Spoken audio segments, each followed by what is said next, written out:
গুনাহ করার পরও এমন একটি আমল যে আমলটা করার কারণে আপনি জান্নাতে যাবেন। সুবহানাল্লাহি ওয়া বিহামদিহি।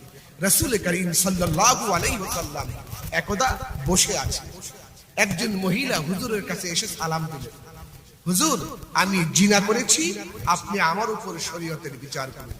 নবীজি মুখটা ডান দিকে ঘুরালেন, মহিলা আবার ডান দিকে এসে আবার বলছে, হুজুর আমি জিনা করেছি, আপনি আমার উপর শরীয়তের বিচার করেন। হুজুর মুখটা আবার বাম দিকে নিলেন, মহিলা ঘুরে এসে আবার বলছে, হুজুর আমি জিনা করেছি, আমার উপর শরীয়তের বিচার করেন।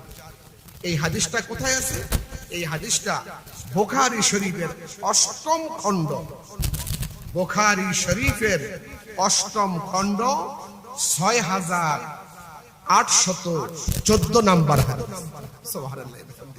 এই হাদিসের ভিতরে এই বয়ানগুলা উল্লেখ আছে। জিনা করার পরে, ব্যভিচার করার পরেও, অপকর্ম করার পরেও জান্নাতে যেতে পারবেন। জাহান্নাম আর জান্নাত এই দুটো জিনিস আল্লাহ পাক বানিয়েছে মানুষের কর্মের উপরে ভিত্তি করে। যে ভালো কাজ করবে সে জান্নাতে যাবে, আর যে ভালো খারাপ কাজ করবে সে জাহান্নামে যাবে।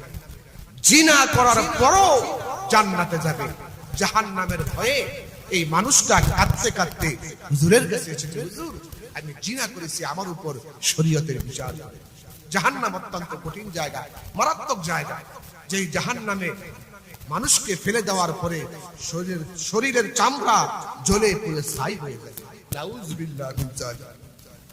কোরআনে কারিমে আল্লাহ পাক সূরা নাবার 21 নম্বর আয়াতে বলতেছেন, ইন্না জাহান্নামা কানাত মিরসাদা লিত-তাগিনা মাআবাল লাবিসিনা ফিহা আহকাবা لا يذوقون فيها